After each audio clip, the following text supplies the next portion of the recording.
Well, good morning, everyone. My name is Rick Dishnicka. I'm a residential developer in the San Francisco Bay Area, and I'm coming to you as the chair of this panel. And I must tell you that as a born and raised Midwesterner, I understand a lot about the circumstance that you're in. My hometown of Canton, Ohio has been severely impacted in the same way. So next slide, please. I would like to tell you a little bit about the Urban Land Institute. We, as an organization of over 45,000 members in private enterprise and public service, the strength of our organization is the fact that it's a multidisciplinary, membership-driven organization. The mission that we have is to shape the future of the built environment for transformative impact in communities worldwide. And as you can see on the list, we do a lot of different things, including research. We try to focus on best practices. We publish materials. We organize meetings. But more importantly, we do advisory panels. Next slide, please. This is a program that started in 1947, realizing that the Urban Land Institute was created in the 1930s. They felt at the time that this was a program that could be very, very beneficial. And we've now, as you can see, have done over 700 communities to find independent, strategic, and practical solutions for the most challenging land use issues. Next slide, please.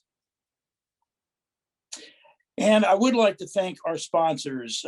Renew Moline is the primary sponsor who brought us together, and the other participants are John Deere, City of Moline, and Metrolink. Next slide, please. These are all the people we talk to, and this is called our stakeholder interview process. It's an essential part of this exercise. We now listen to the community and get their perspectives. Very, very helpful in trying to understand and get into the granular detail of the dynamics of any community.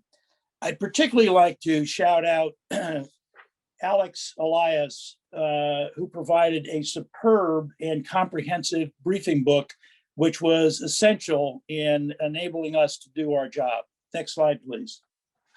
So here are the panelists. I'm going to tell you what they're going to do. You can see who they are, but we're going to start out with Mike Byrne, who's going to talk about the market. We're going to give you some vision and big ideas from Tom Murphy and Ann Taylor. The development program will be handled by Betty Massey and myself. And then we're going to have Dan Anderton talk about design and planning. And implementation and organization will be handled by Rick Reinhardt and Nancy Whitworth. And then finally, we'll bring Tom Murphy back to give a call to action. Next slide. So these were the questions that we were asked to focus on. How does Renew Moline and the City of Moline partner with private property owners and organizations to maximize development potential in creating new centers of activity? How can we create one downtown environment in spite of the significant impact of the new bridge? How do we create an environment that is stable and predictable, that encourages creativity and innovation in new development? Now, I'd like to turn this over to Mike Byrne, who will talk about the market. Thank you, Rick. Good morning, everyone. Obviously, COVID's dealt a body blow to central business districts across the country. All land uses can be expected to rebound. The extent and pace of that recovery remains somewhat uncertain. With office, downtown Moline benefits from a host of committed large employers in and around the core. But multi-tenant office space is effectively playing a game of musical chairs right now. Hotel is well positioned for recovery in downtown Moline, but the market overall in the Quad Cities might be approaching saturation. There's probably the most runway for multifamily residential. But there's a need for somewhat lower price points to lure recent college grads and catch up to downtown Davenport in that regard. And then there's retail.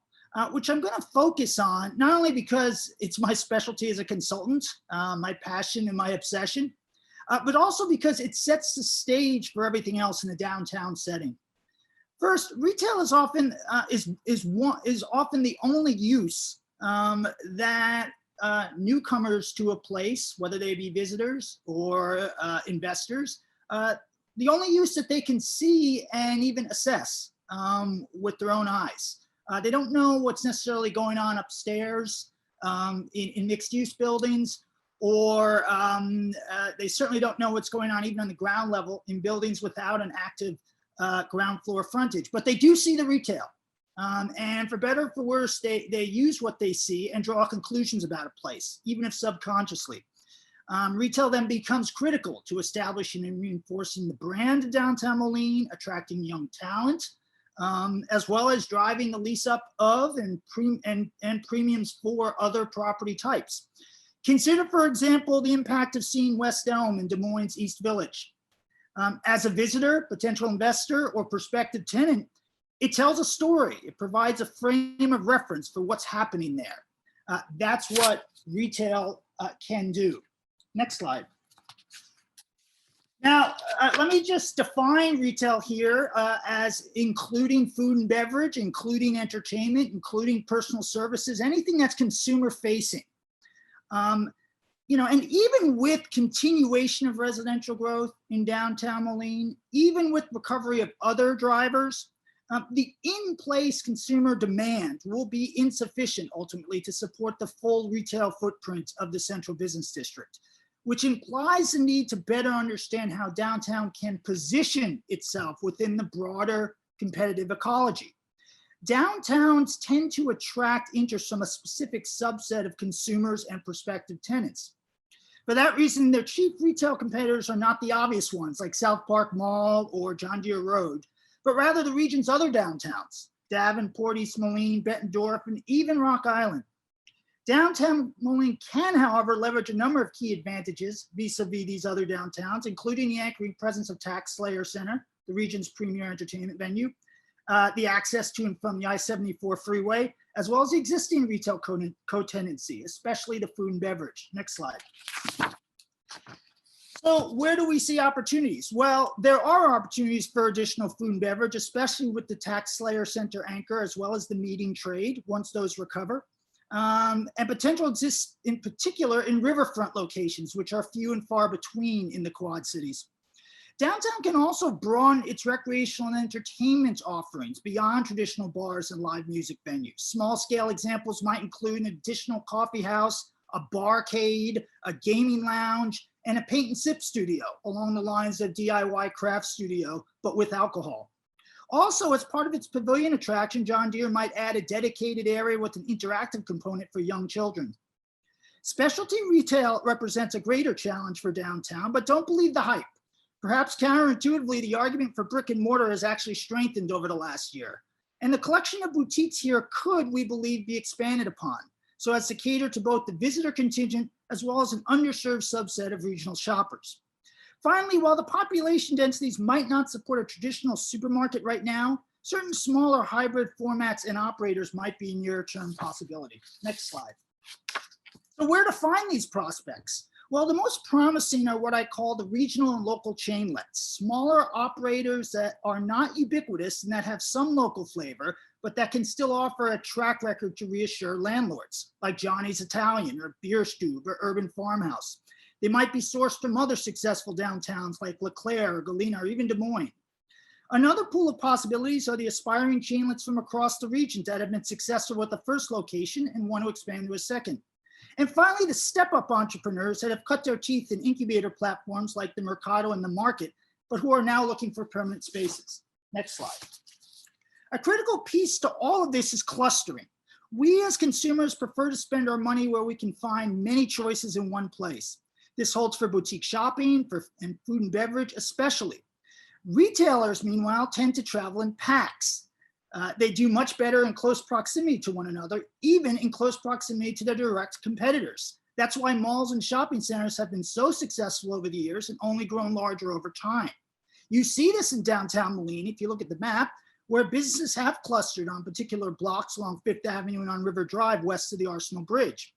Now, even having two poorly connected clusters, as exists in downtown Moline, is a bit worrisome. But you will need to hold the line on creating from scratch a third center of gravity for retail in or around downtown.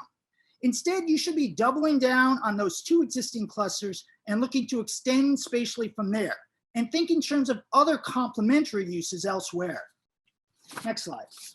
Now, there are some contingencies to all of this. One, will property owners be both willing and able to offer the kinds of rents, build-out allowances, and leasing structures that interested tenants will need to survive and thrive in the submarket and over time? Two, will there be a nonprofit partner that can support landlords and brokers with a more proactive approach to finding and vetting prospects from other markets, and with new collateral materials that make the case to those prospects for downtown Moline? Three, will the public and nonprofit sector partner in the development of a more robust infrastructure for step-up entrepreneurs so that they can graduate from incubator platforms to permanent storefronts? And four, will the experimentation of the COVID era be leveraged into a broader reimagining of public space and retail's place in it? One example is on the core blocks of Fifth Avenue, especially since it will now stop at the new bridge, and since 4th and 6th will remain a one-way couplet. Might there be a possibility of closing it on weekend evenings and extending the vibe and vitality of the Mercado further east? Now, obviously, there's a question of who's going to do all this. My colleagues, Rick Reinhardt and Nancy Whitmore, will be speaking about this later. But for now, hopefully some of these retail-specific ideas have whet your appetite. And now for some even bigger ones, I'm going to hand it off to my colleague, Ann Taylor.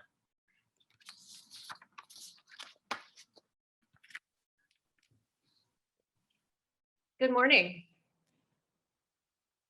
I'm Ann Taylor, and I've spent about 30 years helping real estate developers, people who build cities, develop brands, communicate, and engage audiences. And one of the things that I will tell you that's very critical to success is to understand what is a vision, what is a big idea that will help energize and engage people to come alongside you and help you make it true.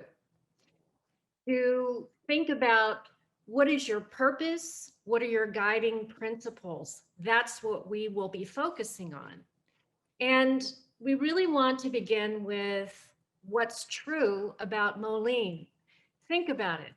Moline today has inherited a great legacy from the 1880s, when the riches of the Mississippi River, the forests, natural resources, and agriculture created opportunity and wealth. And on this foundation, then Moline became a great manufacturing powerhouse. You had the innovation, the machines, the know-how that fed our country and won great wars. And all of that was made right here by hardworking, humble Midwesterners. Now, you don't need us from the Urban Land Institute to tell you that the world has turned upside down. This was happening before the devastating pandemic and really the shattering upheaval that's happened over the past year. The brightest and most heavily recruited young people, those famous millennials who are my children and Gen Zers, had migrated to hip coastal cities, and good, solid, small towns were finding it hard to hang on to talent, to attract tourism, and to lure corporate relocation. What used to attract investment workers, residents, and create jobs wasn't working anymore. However, during the pandemic, even as we began to reawaken and reemerge from our isolation, small towns have had a stronger appeal, and living on the coast has become cost prohibitive, or the quality of life has been found lacking. And what we saw with many of the people that we interviewed as stakeholders is these are boomerang professionals. They're people who grew up in the Quad Cities, they launched out into the world, and now they've come back to raise families and pursue their careers. They have rediscovered the value of Moline. What have they learned that we need to tell others and make more widely known about Moline. Now, generally people fear and resist change. Some of us really do not enjoy the conflict and the friction that's inevitable when something new comes into collision with the status quo. But we all know that as living, breathing things, as we and cities are, that means change. And all healthy living things grow. And if we're not changing and we're not growing, we need to do something different. So, next slide.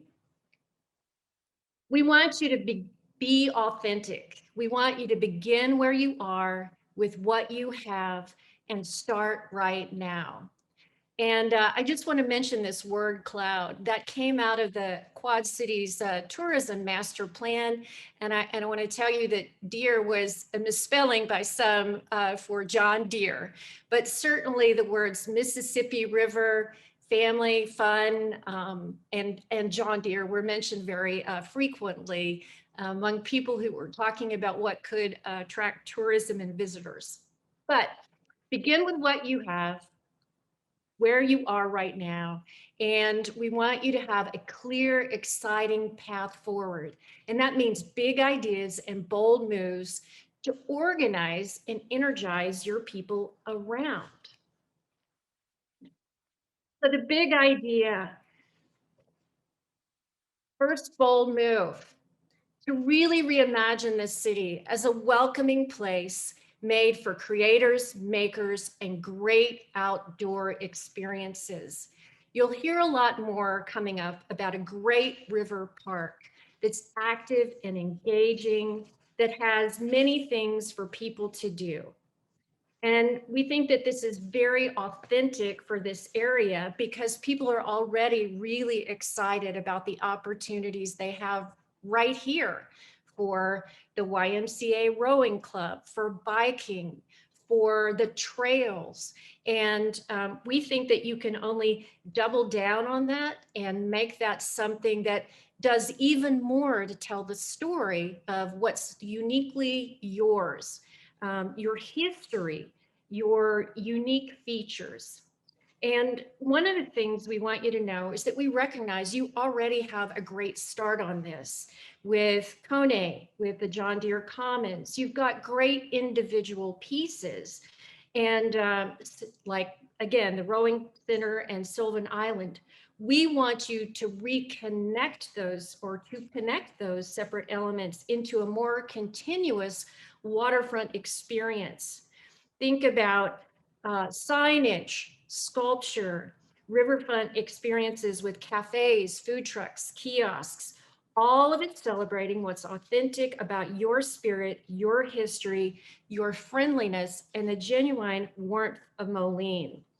We're also going to talk about adding green space to serve the additional housing that we're recommending. There's an excellent opportunity to replace a surface parking lot with an active green space that creates more of a moment of arrival. Next slide, please. Another big idea and bold move is to build a truly great downtown neighborhood. And again, you've already got a great start on this. We're not asking you to build from scratch on anything, but to build upon the strengths that you already have. So we know that you have the ability to be very attractive to people who want to live in a walkable, pedestrian-oriented, car-independent neighborhood. And so what we're talking about is being able to appeal to those who are younger, just starting out, as well as the empty nesters who are downsizing. And I can speak from experience as an empty nester who's downsized into a small apartment. I live right on the river in downtown Austin. So think about other ways to make that complete lifestyle more attractive. And another thing that we will talk about a little later is a Heart of the Arts district, or an area around a repurposed Spiegel building. Again, something that can signal something new and exciting is happening here. So we love the row houses that already exist in the green spaces, and those will be great places for the next big ideas and bold moves, which is to spur the new economic drivers for the future. We didn't hear very much in our interviews about job creation, and we believe that job creation, job retention is fundamental. We know that there is a new economy emerging, and the existing strong job space that you have here can provide a great foundation for the jobs that are to come. So we're talking about building on your history of invention and making to inform the development of these maker spaces. People today crave what's authentic, handmade, unique, and maker space doesn't necessarily mean something that's very elite or exclusive, not at all. We're talking about even things like welding shops, the opportunity to really think about creative arts-driven economic drivers, arts, dance, crafts, food, live music, film, all kinds of ways to express yourself. We want to help people in Moline and visitors who will come find ways to really develop their talents and turn those into small businesses. And think about it. At one time, the idea of putting people into an elevator and moving them up into a tower was an outlandish idea. It seemed wild and crazy to put people on a moving staircase. And yet people right here in Moline figured out how to do it, and they turned it into an international business. So we want to help find what's the next outlandish idea that can become a true business economic driver. One of the things that we want you to focus on is partnership. And as we say, if you want to go fast, go alone. If you want to go far, go together. Now, we recognize that sometimes the openness, transparency, and partnership that's required to get big things done, it's hard work, and it often means conflict and friction that you have to work through. So we're going to advance these ideas about how to build partnerships and financing. These bold ideas that we'll talk about later, you'll say that idea is too grand. We can't afford it. Well, we'll show you that yes, you can. It will require a dedicated development fund, but also complicated to some people capital stack, and will help you understand how to be entrepreneurial in its application. You will learn from experts who've been there and done it before how to use your money to attract more money in new and different ways. And finally, we'll talk about how to program and market your spaces. Remember, you're telling a story. You've got a great vision. To be proactive and go out there and think about, who do we want to be in these spaces? Who do we want to come and enjoy the experiences? Over communicate. If you feel like you've communicated about these things, you maybe almost communicated enough. So again, we want you to be very proactive about renewing and refreshing Moline's brand. We want you to establish an exciting and compelling vision that's all built on the story of Moline.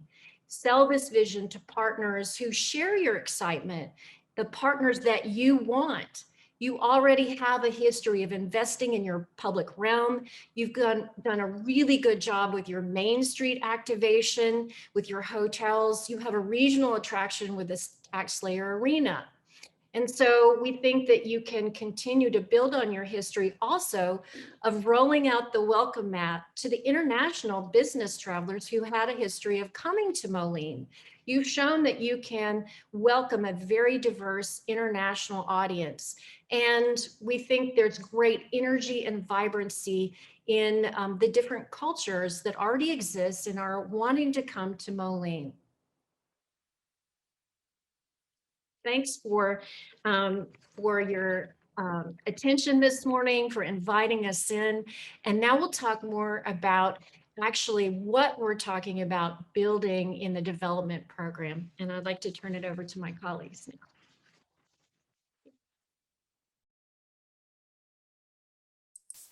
Okay, now I'm ready. Good morning. I'm Betty Massey. I live now in Galveston, Texas, but I grew up in a suburb of Chicago. In the summer I was 16. I participated in Illinois Girls State, and my roommate in that little adventure was a young girl from Moline. We became friends, and later that summer, I visited Jean in Moline, and even as a 16-year-old, I thought how cool it was to live along the Mississippi River. Later in my life, when my husband was a graduate student at the University of Wisconsin at La Crosse, I had my chance to live for a few years along the Mississippi. And it really is a special place in our country. When we were interviewing many of you on Monday afternoon, we heard the word river over and over again, and the desire to connect to the river. We heard about wanting to attract young talent back to the city. As Ann was saying, the boomerang is happening, but the need to continue to attract young, talented individuals and families to the Moline area stands. We heard about creativity and makerspace and the arts as an economic driver. So when we set out on the development program, one of the first areas we looked at was the opportunity to create a heart of the arts development. Next slide, please. As Ann indicated, I think in her presentation, the building we focused in on is the old Spiegel building.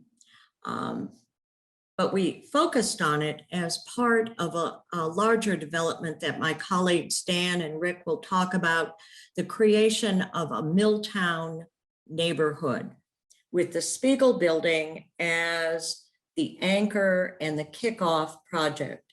What we're envisioning here is a combination of artist live work space on the upper floors of the building, and then gallery and performance space on the ground floor, with the addition of a new construction building to the south of the existing Spiegel building that adds a density to the area and creates additional artisan maker space, live workspace, and then a community space that could be programmed for everything from indoor sports to classes to community meetings.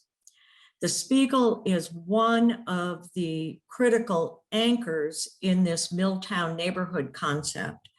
But another already existing anchor is the Heritage Church, just toward the river from the Spiegel. We talked with several representatives from the Heritage Church, and one of the messages that came out loud and clear was a sincere desire to connect the church to the greater Moline community. The church will play an integral part in the redevelopment or the development of this Milltown neighborhood.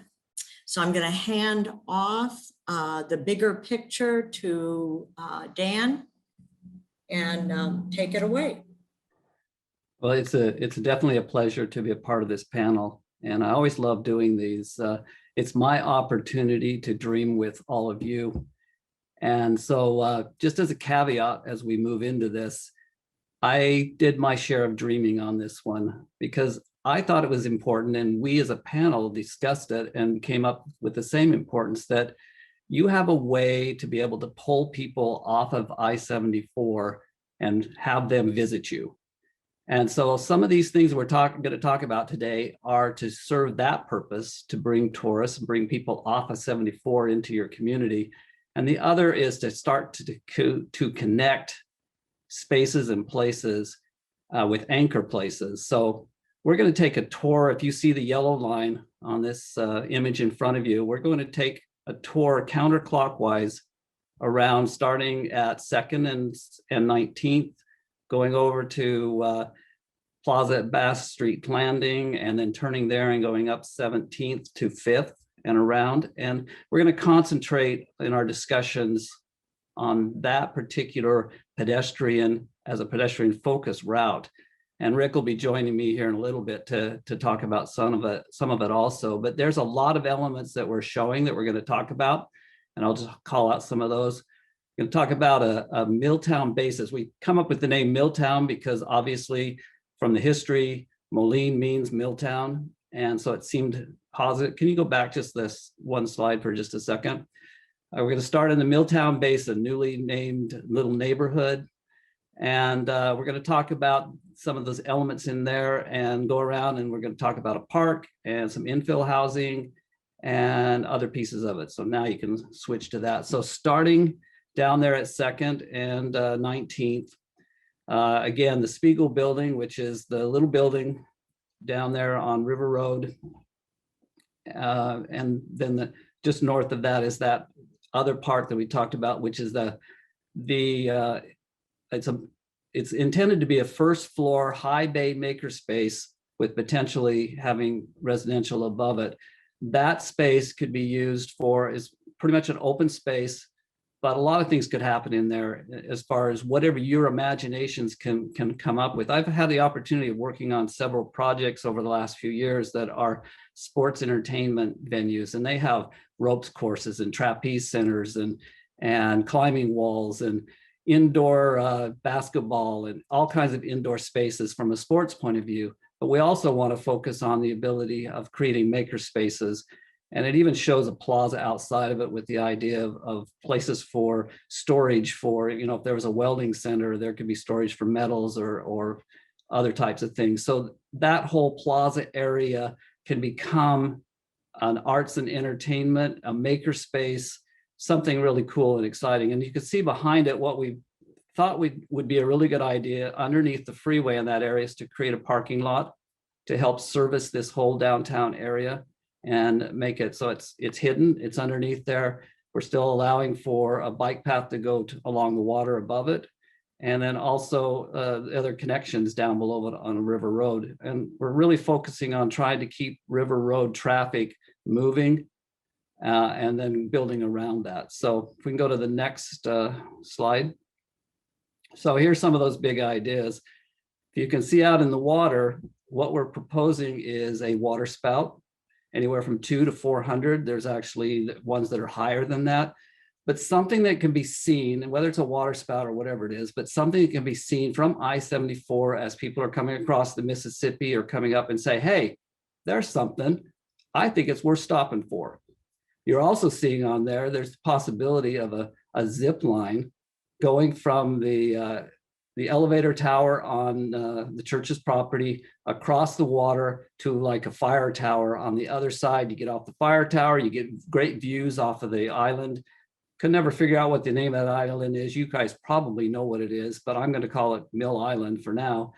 But on that island, then we can create bike trails and nature trails and have a whole experience there, and then use a water ferry or water taxi to get back across to the Milltown area. Now in the Milltown area, we're also showing the potential idea for a basin or a channel. And we think that'd be really cool, and it could serve two different ways. It could be done two different ways. Is we recognize it could come off the Mississippi, but that may be very difficult to do. So if not, we'll put a bike bridge.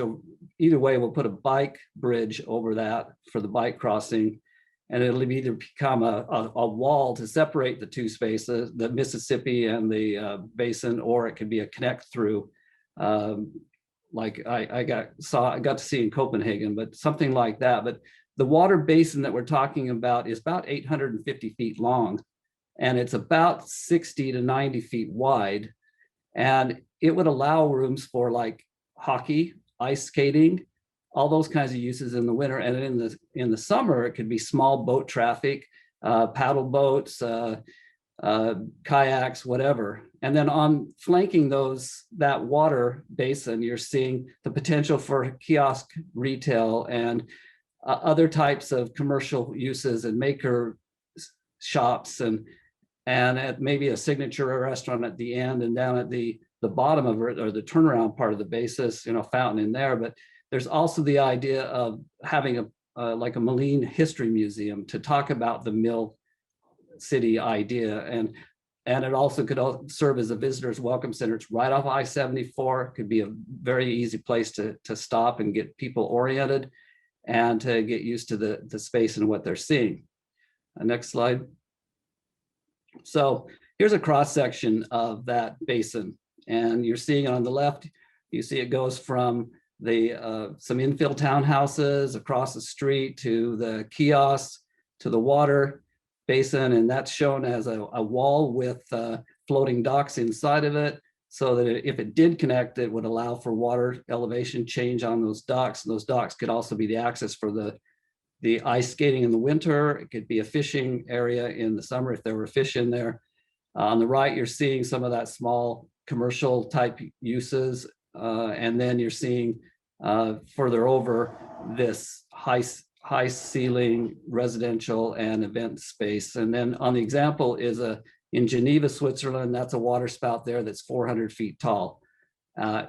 Great focal element, seems extremely possible to do because it's just a pumping system. Next slide.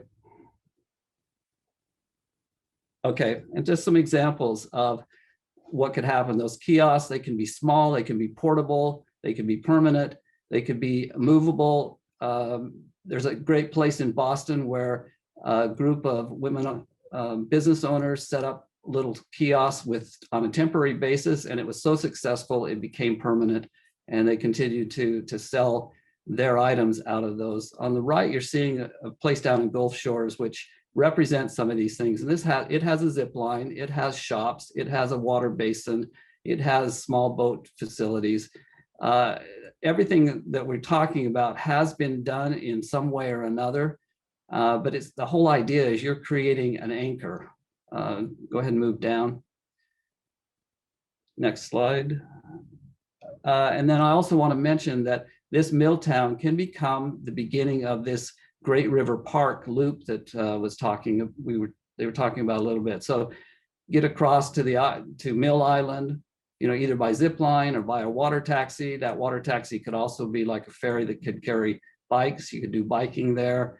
It could eventually become a bridge, perhaps as a pedestrian bridge, but then also there's the potential of creating a bridge or a water taxi way to get over to Rock Island Arsenal area. And we've had some discussions, and it looks like you could develop that into an edge park and part of this loop. And then you can get over and all the way around. So it creates a wonderful loop and wonderful experience. Next. Okay, I'm going to turn this over to Rick. He's going to take you further on this tour, this pedestrian tour and whatever bikeway tour. Thanks, Dan. Continuing the walk from Dan's perspective, I'd like to take a walk with you to emphasize the connection to Fifth Avenue and your downtown area as an easily walkable neighborhood on the east end of the downtown. One of the key elements to revitalize downtowns is to bring more residents into the downtown area as a place to live, work, and play. The Fifth Avenue Commercial Corridor needs to be addressed as a priority project for the city of Moline, with the introduction to housing and pedestrian and bike connections to help energize the businesses along the commercial street. The Bass Street Landing project will be included in this discussion as well, since it provides an opportunity to enhance the residential experience as a key element in the neighborhood. Looping the pedestrian and bike connections will provide a needed linkage of Fifth Avenue and Bass Street Landing to the primary study area, which is the focal point of this section. So starting at Bass Street and coming back to the study area, you can see that the first thing that you experience from Bass Street Landing is a pedestrian walkway between 17th and 18th. Then beyond that, you go on to 18th to 19th along 2nd Avenue, and you still have to maintain some vehicular opportunity to get into the parking lot for the residential, but we could enhance the experience for pedestrians along the way. And there are currently 2 parking lots, one servicing the convention and hotel center, and the other apparently serving just the general community because of the nature of the traffic flow in and out of those parking lots. What we're recommending is, oh, and by the way, those parking lots, one is owned by the city and one is owned by the housing authority, is our understanding. We recommend that you circle the sites with housing so that along the 2nd Avenue, you'll have a row or townhouse type of a product that will then come around and then ultimately go by the waterworks, so that you now have a residential neighborhood. You still leave some parking in that area. And then in order to identify the lost parking for the hotel convention center, we're recommending a parking structure in that location that you can see right behind the hotel itself. There's always a future possibility to add shops and kiosks on 2nd Avenue along that pedestrian path if there's demand for it and you have enough activity energy that would justify some of those same small movable kiosks that Dan talked about. Next slide. This is a picture of the kind of townhouse product that would be ideal in that location, and it's something that you're already doing in your community, but something of that type of a structure, a 3-story over a parking inside, would be an ideal solution. The parking would load back from the parking lot, and the front part would be onto the streets. Next slide. So the other thing we suggest is, as you now move down 17th Avenue to the south, the big question that we started to focus on was what to do with that property that is currently 2 big parking lots. And we thought, well, you know, what is missing?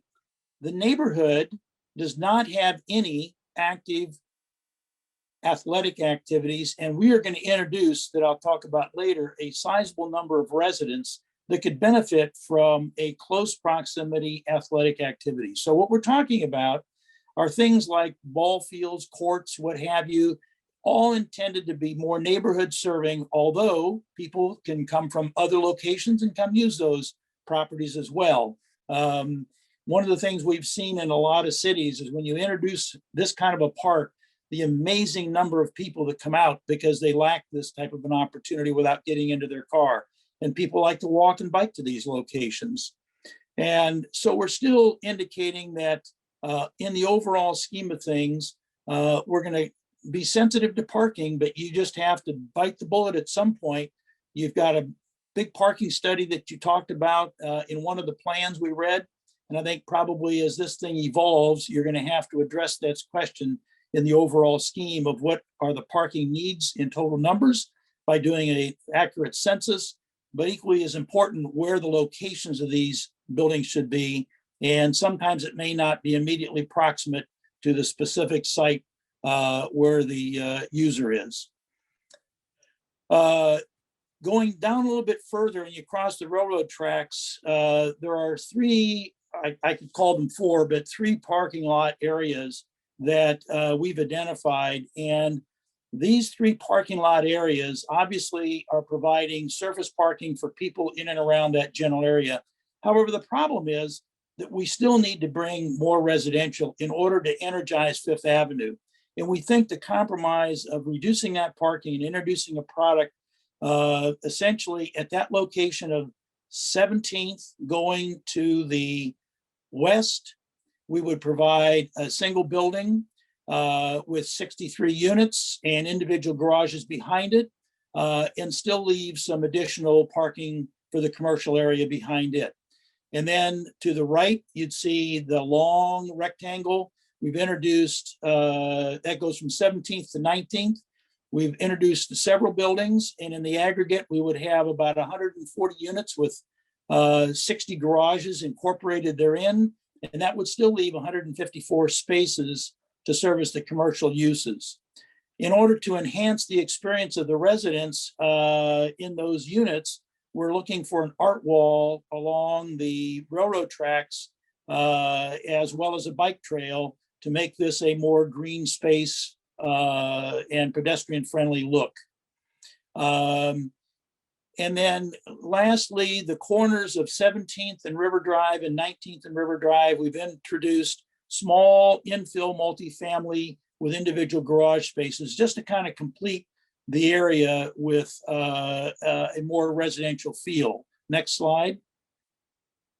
And this is an example of what that might look like. This is a building that exists already. It's been rehabilitated, but it provides a wonderful example of the kind of townhouse or row house structure that would be introduced in these areas that I've just talked about. Next slide. Well, here's the tough one. Site 2 is a dilemma. We call it 2A because in our briefing presentation, they broke it down into this portion and then another one we'll call 2B that I'll come to in a second. There are a few possible commercial uses that would take advantage of traffic volume coming off the bridge from the north. However, based upon the analysis you heard from Mike earlier, most of these, such as office and hotels, aren't currently viable. Another alternative to consider would be several institutional uses, such as large-scale medical, large-scale educational, or a major information center of some form. But they're also challenging in the near term. So as we considered the fact that the large-scale institutional might not be viable without a prospect, and if a prospect comes along, you could pursue it. But without that, we wanted to show a market feasible solution to be implemented in the near term.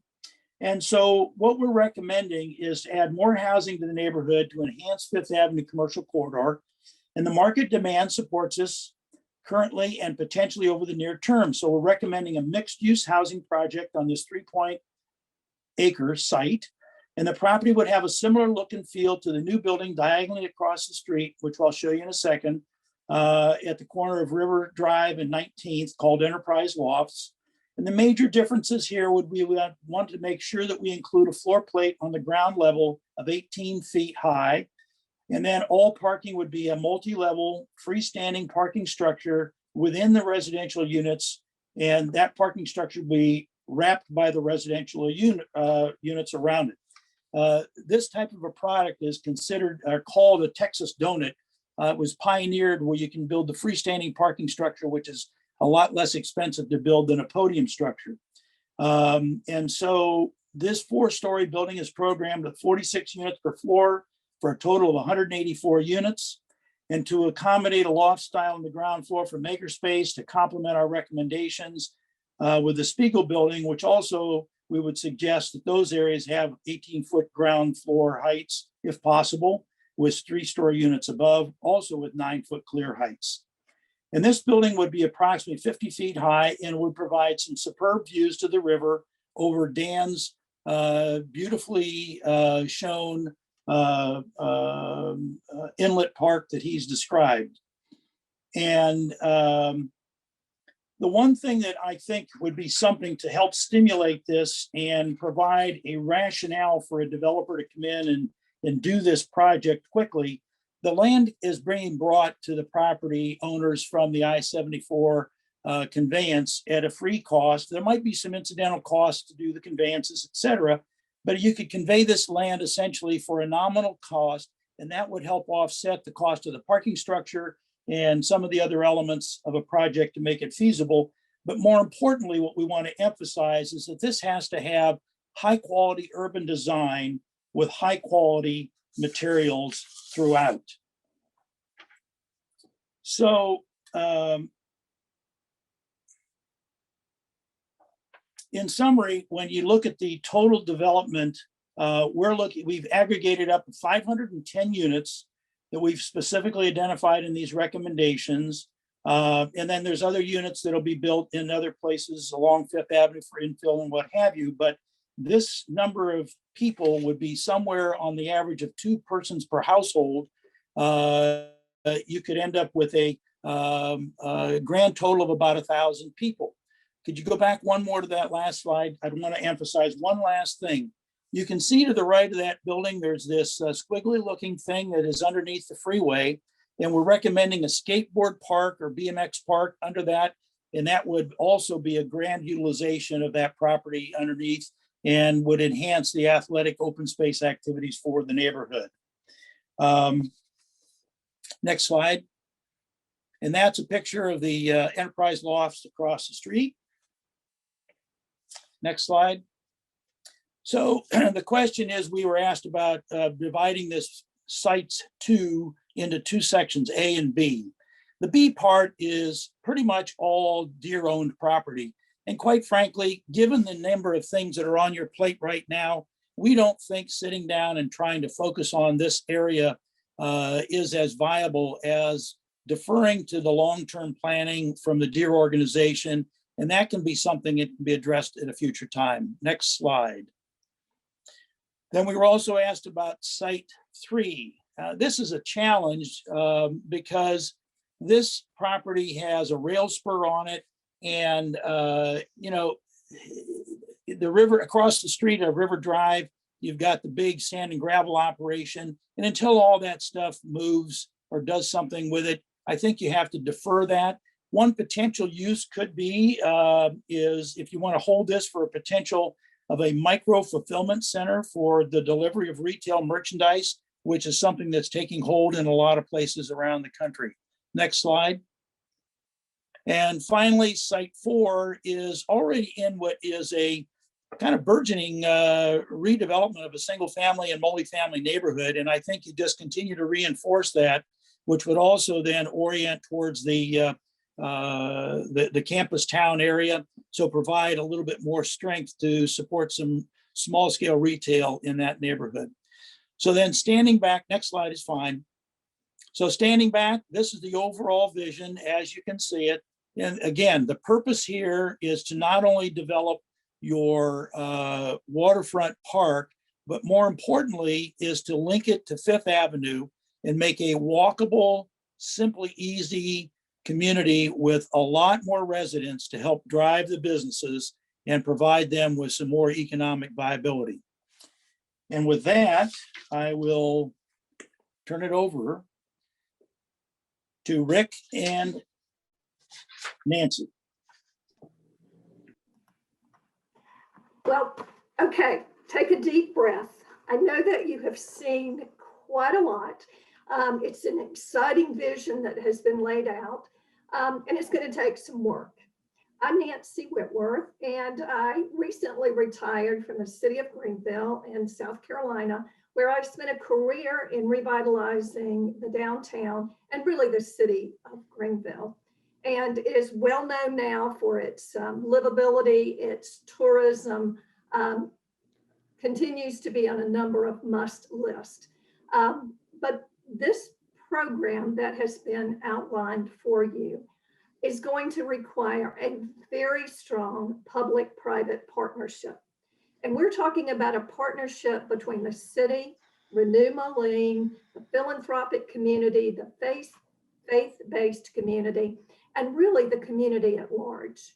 But we're going to focus on the partnership between the city and Renew Moline.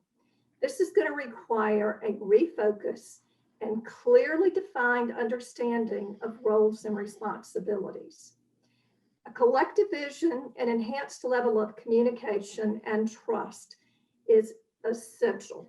We're not going to be able to implement all that needs to be done unless we have those partnerships that are strong and based upon trust. There's much to be done, and now is the time for action and strategic implementation. So we want to outline a little bit about the roles for both the city and Renew Moline. The city needs to move expeditiously to fill the permanent city administrator and an economic development director position. These are critical. There's a real need to provide some stability, particularly on the public side. The economic development director and that staff, they will play and should play a significant role in the development process. And the ideal candidate we're thinking about for the economic development director should have all the requisite skill sets to understand the development process, both from the public and the private sector perspectives. It's adept at understanding all of the financing tools that are available, but more importantly, has a collaborative approach. This is going to require a team, a very strong team from the public sector.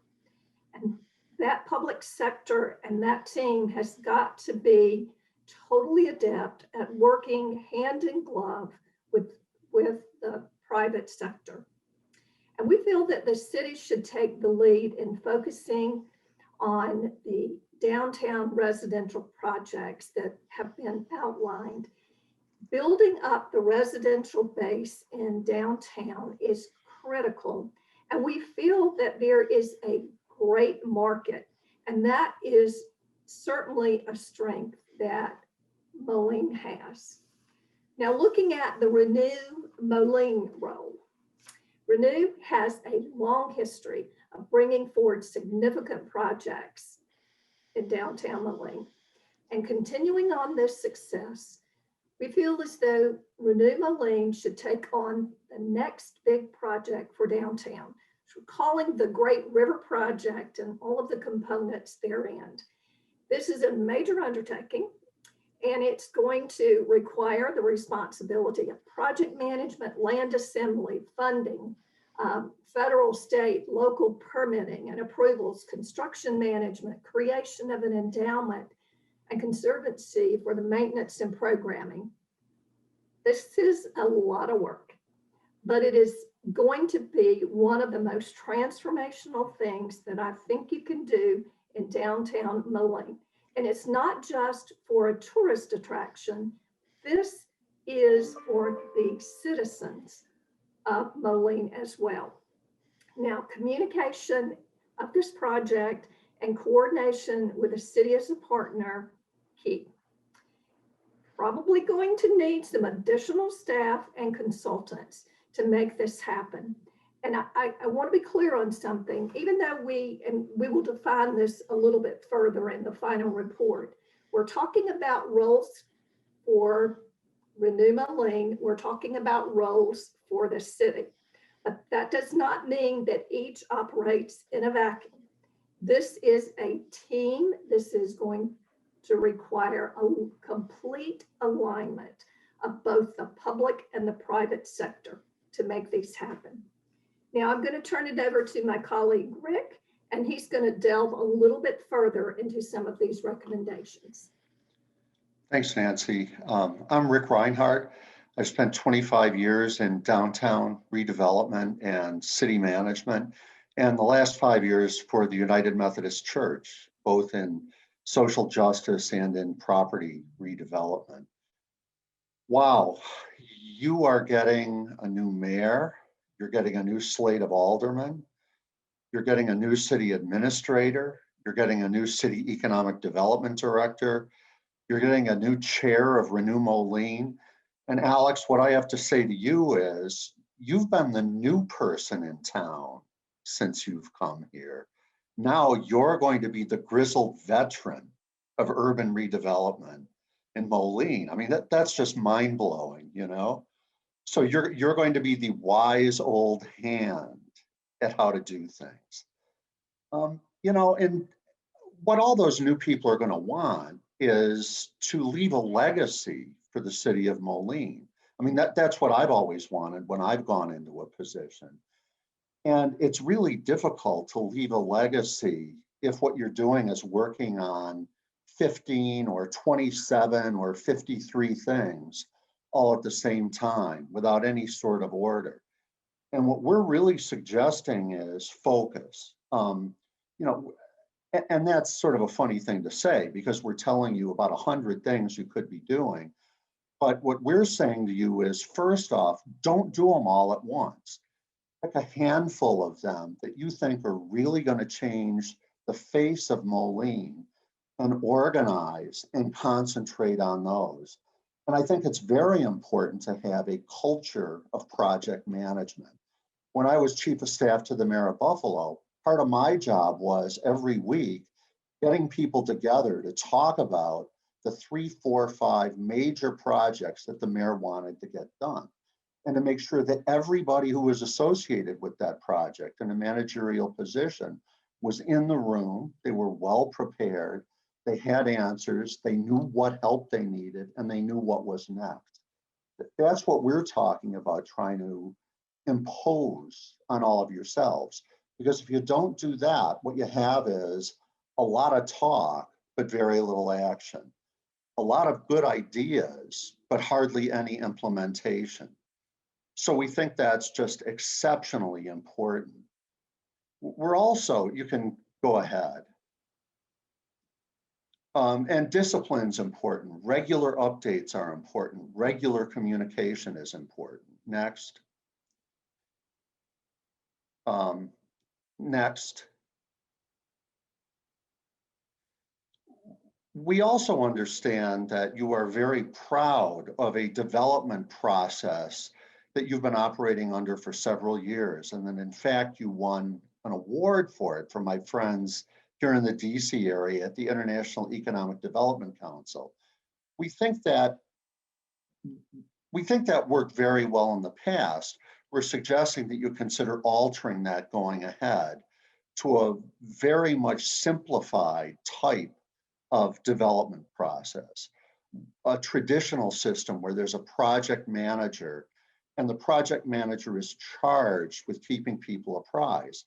What I'll tell you is the several of us on this panel, when we looked at the development process, we were confused, we were intimidated, and we've kind of been around. If we were confused and intimidated, you can be very sure that developers coming into town will be confused and intimidated by it as well. So celebrate the fact that it's worked, but consider adopting something very much simpler. Next. And we think what sort of project management is put in needs to be streamlined, clear, very clear on defined points of entry, and of course, ethical. Next. Finance, we want to compliment you on your aggressive use of tax increment financing districts to help fund infrastructure around development. Similarly, we want to compliment you on your use of special service areas in the downtown area as innovative ways to provide some financing. One of the things we're suggesting is that the city and Renew Moline are really going to have to get all over every sort of possible financing that there is. Federal financing from multiple agencies, including the new Biden-Harris infrastructure initiative. And I think the rules on that are still being put together. Homeland security money, anything you can get. I will say that when it comes to the Great Riverfront Park and that area, you know, I understand your new mayor is a music professor. I'll say there's going to have to be a symphony of financing that comes in to fund that project from all sorts of possible sources. And it's going to be complicated and it's going to be frustrating. You're going to have to involve your local congresswoman, your US senators, the governor's office, his agencies, but it's what it requires to get something big and complicated done. Enterprise zones, opportunity zones, all sorts of tax credit programs.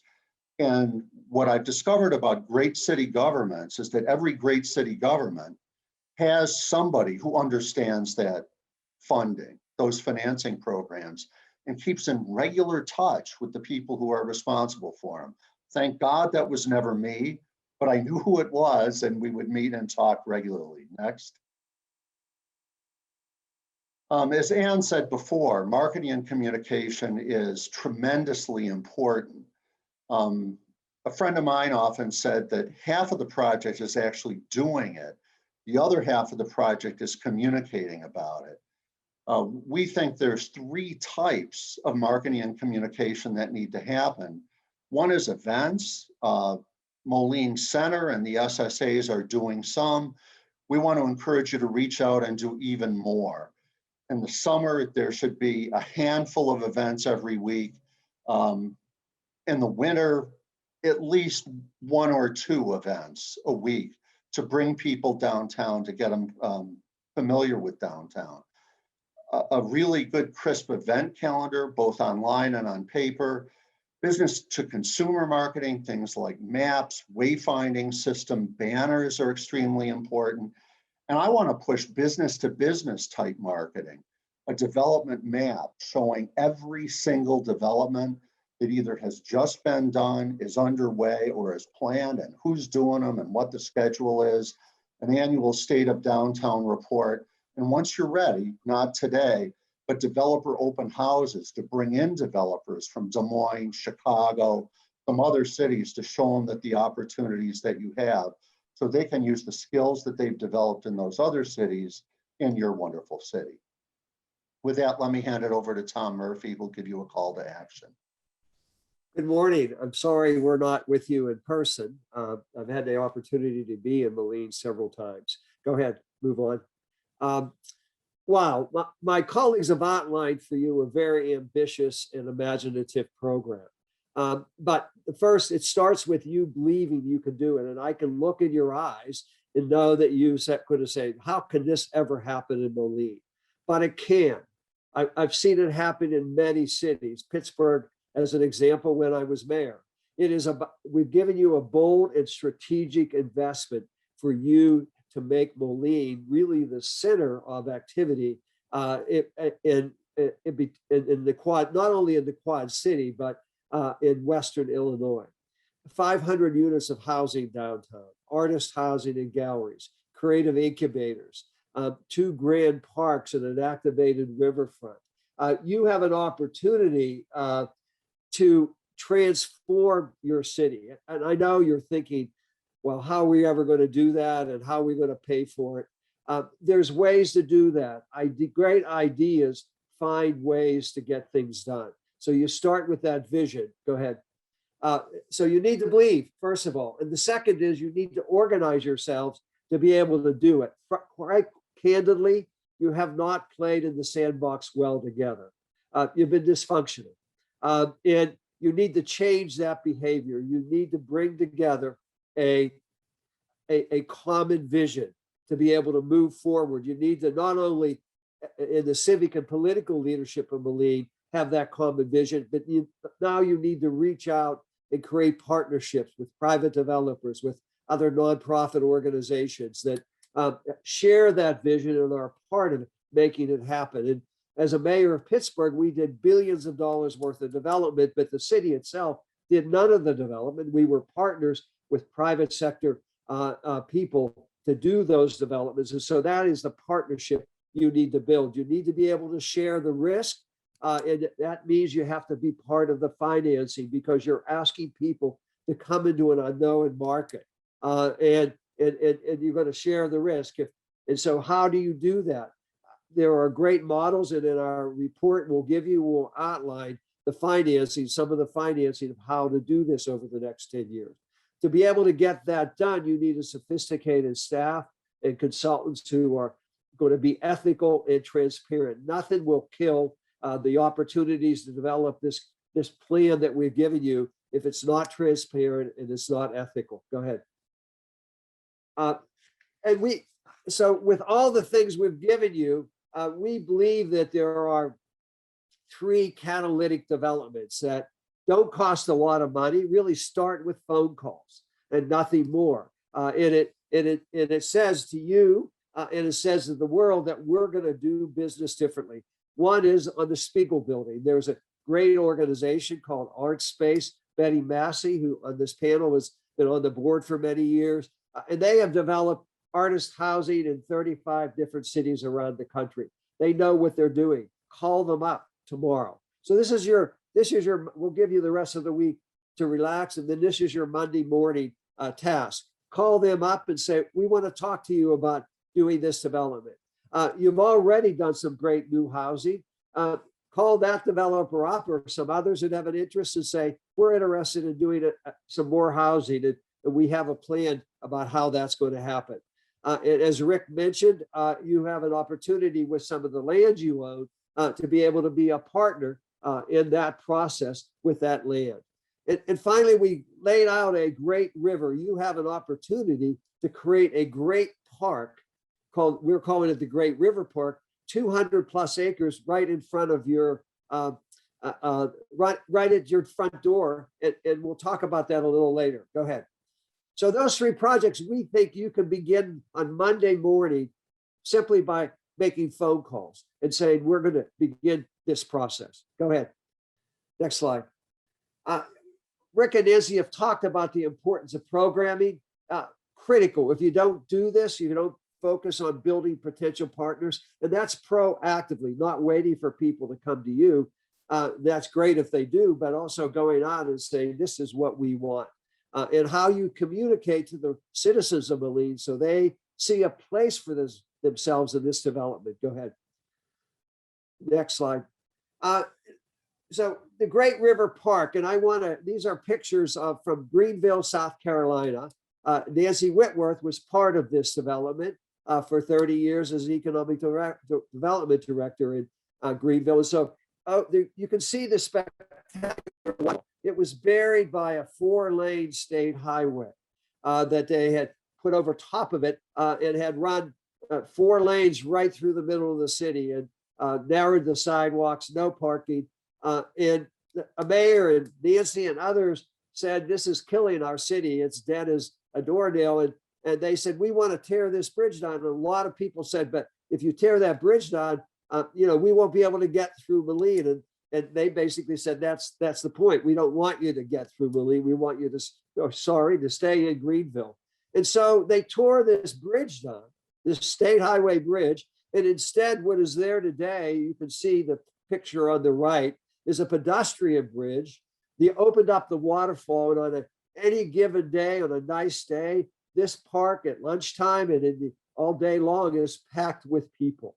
And they've created a great downtown. And so I want you to, before you say, well, we could never create, go ahead, next slide, create this big park, go to Greenville. And so what we're suggesting that you have a 200-acre opportunity to create the Great River Park. It requires you simply to make some phone calls, to call Rock Island and to call the Arsenal, the leaders of those places, and say, let's imagine this. Let's think about how we create this. And then over a period of time, if you, as Dan talking about a zip line going over there, but over a period of time, also building 3 bridges, understanding they are expensive, but there's infrastructure money available for this kind of stuff. But you got to first imagine it could happen. You would then transform this area as essentially a big body of water in a wonderful nature trail and hard edge trail where you would have cafes and everything. It would be a regional, if not a national draw to bring people there. If you began to create really a special place, then you have it right there ready to go. You've got to imagine that whole part of the river in a very different kind of way. Go ahead, next slide. And so you are at a moment in time when you have huge opportunity to think about yourself in a different way. I want to tell you a quick story. My wife and I were in the Peace Corps many years ago, and we lived way up the Paraguay River in a very remote area. And in Paraguay, we spoke Spanish, and through the jungle, a few miles was Brazil. They spoke Portuguese, and in the jungle surrounding us were a variety of Indian tribes. And what we learned, an enduring lesson, was that the most powerful person in the town wasn't the person who spoke, who had all the guns or all the money. It was the person who spoke all the languages. And when we came back to America, what we recognized is that our communities are equally divided by race and by class. And if you work in a computer industry, I probably don't know what you're talking about most of the time. But the most powerful person I came to realize that was in a community are people I call translators. And Renew Moline in the city need to be those translators. The new mayor and council and Renew Moline need to be lockstep on a shared vision of what needs to happen and how it's going to happen. And they need to be able to communicate that in a way that people see an opportunity for themselves. That's the first and biggest challenge. The second is that leaders today need to be nimble, curious, and have an appetite for risk. It's much safer to stay with the status quo and not to change. But for every city, as Ian mentioned, the world is changing. So if you do not change, you're going to get run over. So nimble, being able to move quickly, curious, to look around, like to Greenville or Pittsburgh or lots of other places, and say, how did they do this stuff? And to have an appetite for risk, because it will require you to take risks to imagine what we're suggesting to you. So you fundamentally have a choice. There's one clear decision right now that you need to make. And that decision is whether you're gonna believe that you can do this, and whether you have the political and community will to want to do it. As a mayor for 12 years and in politics for many years, I heard it all. Every time you suggested a new idea, there were 100 people giving you a reason why you couldn't do it. Of course, you can never afford it. It's the wrong place, and nobody will ever move to that housing. And then nothing happens. And that's your choice. Do you have the political community will to move forward and to reach for the future, or you're going to stay where you are? Go to the future. You have the power to do that. Get it done. Thank you. So with that, this concludes our presentation, and I believe, I'm not sure quite how exactly we're going to organize it, but for a Q&A period. Well, first, thank you. It amazes me that you all gathered enough about the personality of the place and all the information we provided, to really give us some great ideas. I think just a clarifying question, Mayor Murphy talked about 200 acres, and then, you showed that loop kind of superimposed over the river. Is that the 200 acres, or when you referenced 200 acres, what area were we talking about? That park would be 200 plus acres. It includes the water. Okay. I think you captured an important idea in the what was it called? The fountain that's visible from the bridge. I think that's a wonderful idea. I think there were a lot of little golden nuggets that were in a lot of what you provided, which we can definitely build upon. So I don't know that I have any questions that are occurring to me off the top of my head, but I also just want to thank again our stakeholders who participated in those discussions with you. Many of them are running businesses. Many of them have had an extremely challenging year. So I just want to do a quick shout out to them as well. So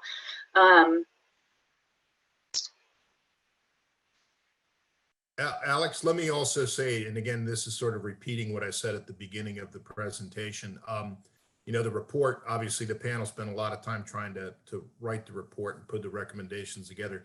That will be to you in about 60 days. We hope there's a lot, there's going to be a lot more detail in that. A lot of times it's hard, in these virtual presentations to see all the little things we were talking about, but it'll become very clear each of the blocks we're talking about in the report. So I just wanted to say that. And again, the questions we're having, I know it's tough to absorb all this all at once, but if there are any questions, we'd be willing to take a few. We've got obviously about 15 minutes or so to try to answer questions if there are some. I see one question requesting information on Heritage Church, and I'm going to ask Betty to answer that question if she sees it in the chat. I did see it in the chat, Rick. I think Heritage Church had expressed to some of the panelists their desire individually and collectively to do outreach in the community. In the written report, you'll see a couple different very specific suggestions. One is about partnering potentially with your community college on workforce training for underemployed or unemployed Moline or Quad City area residents. A second, it comes out of the zipline opportunity that Dan drew and talked about.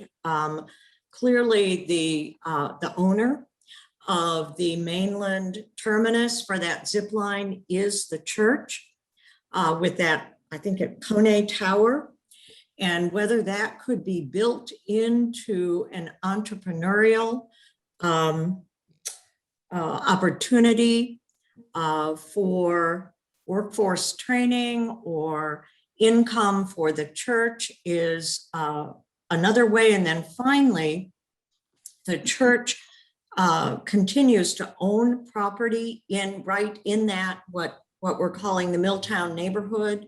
And so I think as a real estate property owner to partner in the redevelopment of the Milltown area. I'm going to see this question for the first, says from Jenny from WQAD. Recommended focusing on a couple of big projects. Have you narrowed down the ideas to which ones you think would have the biggest impact, or are you leaving that up to the city? Tom, I think you addressed that, and I'm going to ask you to address it specifically again. And then if you think there's any one of the rest of us that can pipe in, please give us a shout. Well, we outlined what our three big projects are catalytic and that are essentially immediately doable. One is the Spiegel building, which really begins with a phone call to Art Space that, as I mentioned, has done many of these and to begin that conversation. We think that's very doable. The second is the housing development. You've had some success doing housing already, and so we think another one of those and working with one of the developers in town to do that housing can happen very quickly. And the third is the Great River Park, which is, at least in concept, of if Rock Island government and the Arsenal and Moline all agree to want to do it, that can begin to create begin to happen and get real. If you begin, and then as Dan outlined a number of the other activities, the basin and the development around that, we obviously think that will take longer. We are going to put together in the report that we do. We really didn't have enough time to put all this together, and it will be a back of the envelope, sort of as sources and uses for the cost of all this, and then for all those uses, we'll put a cost, an estimated cost, and then we'll put where the funding comes from, both public and private. And so this is obviously a very ambitious program, but we believe that it's doable when you begin to build the kind of partnership. So we picked out those three developments because those three developments really are a test for all of you as to whether you can build good partnerships among yourselves and agreeing to these ideas, and also with private investors who will bring resources to make these happen. So I think we believe that it's less about the money and more about your ability as a community to decide what is it we want. We're going to work together and build the structure that permits that to happen. Next question from WVIK News. Is there a rough estimate of how much some of these projects would cost or where the funding would come from? I think Tom just addressed that to some extent. As a developer, I'll just make one statement. In the last 24 hours, it's pretty hard to kind of really sit down and put a hard pencil to things to really do orders of magnitude. We'll do the best job we can in the report to try to give you some rough orders of magnitude. And I do think that we've addressed some of the funding sources in general. And as Tom just said, some degree of a sources and uses will be incorporated into the report. But to be honest with you, to just set expectations clearly, these are the kind of projects that require a substantial amount of analysis, and it takes a fair amount of time to get there. And I think what we would recommend is you have the capability within your community to analyze these types of things. We talked about, Rick Reinhardt talked about engaging consultants and what have you. I mean, I think in order to really give yourselves a much better understanding, you really have to sit down and embark upon an exercise over a period of time where you identify the projects, take a look at what they might cost, and really put together a very definitive budget. I think we find ourselves too often just kind of doing back of the envelope stuff, and then people's expectations get raised unrealistically, and then we find ourselves having to backpedal later. So I think that's a challenge that I'll put to everyone is you really need to do your homework to figure this out. And then I see, yeah. I just wanted to add, cities all over America have done this, and they pull together federal money, state money, local money, foundation money, private money. The money evolves over time. I spent 14 years in Buffalo, and Senator Schumer, Senator Gillibrand, Congressman Higgins from Buffalo just made sure that any time there was an opportunity that came up to support their waterfront redevelopment, they would go out and work with local officials and deliver.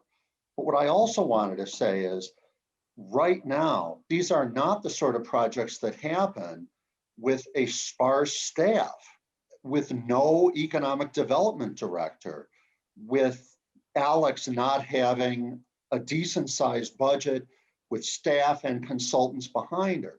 So the pump's going to have to be primed if things like this are going to happen.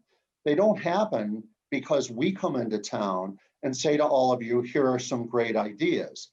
We think they are great ideas, but they happen because people come together, people who know what they're doing and work on these things together and study things and deliver them. The arsenal is not going to suddenly say, oh yeah, here's the park and we're going to build a bridge. It's going to require months and months of negotiation with the folks there to do what you want to do. So let me just say, as a former mayor, if you've been to Pittsburgh, we made a decision for reasons I won't go into to build a new baseball park, a new football stadium, and a new convention center. And we were a flat broke city. We had lost 300,000 people in the prior 20 years. And not only did we build the baseball park, the football stadium, the convention are on time and on budget, we also made a decision to tear a road off the riverfront, and we had no public access to our waterways. And now we have 25 miles of connected trails within the city of Pittsburgh along the riverfront. And not only did we build $1.2 billion of a ballpark convention center, and now there's an additional $1 billion of private investment on what were vacant parking lots. So I'm saying, I'm standing here before you, and there are 26 different sources of financing in that deal. So I understand the hesitancy. I understand people's skepticism about it. I understand the challenges of financing. I know it can be done. Greenville that I showed you is another example. There are lots of examples, as Rick said, around the country. But it takes, first of all of you sort of reaching for the stars and saying, we can do this. I see Marty, and I'm going to pronounce it Vanigs. I may be incorrect. Yeah, that's pretty good. You know, I'm first of all, I'm really excited that you pronounced my last name pretty good. I spent 30 years now in economic development, mostly also city management. And I'm really, really, really excited by everything you guys have said. Nancy, I've been to Greenville. I spent like 3 or 4 days there one time, stayed at the Westin. What a great city. And we should all get in a plane or a bus and go down there and visit. Just a really cool place. I've been along that river. And I think right now we're sitting in a very good situation. The city of Moline's finances are very good. We have a TIF that's about to expire, but we can create a new one for that area. And my goodness, the federal government is giving us so much access to funds right now. I reached out to our city directors, asked them, give me a list of your projects. We're getting $20 million, and we're going to come up 70 million short. They came up with about $90 million worth of projects. So, but it's just like we've got so much opportunity here, and I think we've got this beautiful canvas of downtown to work on. So I'm inspired, and as the city administrator, I'm going to do whatever I can to help our city council mayor to have that vision, to have that will, and to make this thing happen. So thank you for this is the second time I've been with this ULI thing. I did in Indianapolis too. And you guys are great. This is such a great program. Thank you so much. Marty, I just want to say something, and thank you very much for that comment. We always appreciate getting the positives instead of getting thrown out of town. But the thing that I've observed in the context of the 2008 recession, and of course, we've all been seeing these declines over a longer period of time, but you've got watershed events, and now we've had a pandemic, we've had social unrest, we have all that stuff. These are catalytic, major changes in society. And it requires all of us to step back, take a deep breath, and think about the future and imagine it differently. I mean, I've been involved in so many conversations lately. What's it going to be like? I mean, downtown San Francisco, we just had a 30% drop in vacancy and rents. I mean, it's just extraordinary over a very short period of time.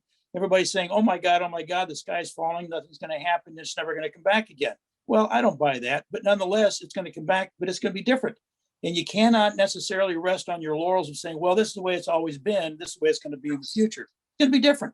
So think about it that way and embrace the positive outcome. And I think Tom's call to action is the right way to look at it. So I wish you all the best of luck. I think that you've got the capability and the talent. I mean, the people we talked to in the interviews were just extraordinary. Every single one of the interviews that we participated on, I just listened to the dialogue and we went through and everybody summarized each of the interviews. You've got a great community. So you've got the talent, and I know you got the money. You've been around a long time, and it's there. So, now you got to go outside and get other money, but nonetheless, it's just a matter of trying to inspire people and getting them to get engaged. I just want to make a comment, Marty. Thank you for, but you came to Greenville, you saw if Greenville can do what it did, yeah. And we had a river, but it's what my father would call a creek, that we embraced. And if Greenville can do it, as Thomas said, there's no reason in the world why that Moline can't do it as well. Yeah. I like the, Dan, I like your park concept with the water. It reminds me of the canal system in Indianapolis, which if you've never visited Indianapolis, you may not know it even exists. Probably people in Indianapolis don't know that it exists there on the west side of downtown, but it's a very similar type. It seemed to me like a very almost similar type of idea. Thank you. Yeah, I had an opportunity to do a panel in Indianapolis, the one over in the Arts Center area, and it's a beautiful city. I enjoyed my time there. Can I say thank you to the ULI panel and our stakeholders? This was truly eye-opening this morning. And if there's anything that really inspired me, it's that Mr. Murphy, you do it every time, but thinking big is how we need to think and have an attitude of why not, right? Because you mentioned great ideas find ways to get things done. I'll add, we do, but only through collaboration and partnership with the city of Moline and of course the private sector. So I think you've got people motivated here in the Quad Cities to think big and to start to get some things done that will really move us forward. So I want to say thank you to the ULI panel and our stakeholders as well. Well, thank you, Carrie. I see, oh, there's a hand. Yeah, that's yes, from ma'am. me. Yes, Yes. hello, everyone. I really appreciate being brought in to this conversation ahead of the swearing in just less than a week. But I'm very excited by the big ideas that you've shared with us and the ways you've talked about how to get this done. I am in full alignment with dreaming big and then finding ways to make it happen. And I do have a question, though, along the lines that Carrie mentioned in terms of partnerships. Can you more clearly elaborate where the position of a project manager for these projects originates? Do you suggest that originates with the city and then communicates with everyone, or originates in some private sector position or through Renew? I just need some clarity. Sure, Rick Reinhardt will answer that when he was the one that addressed it.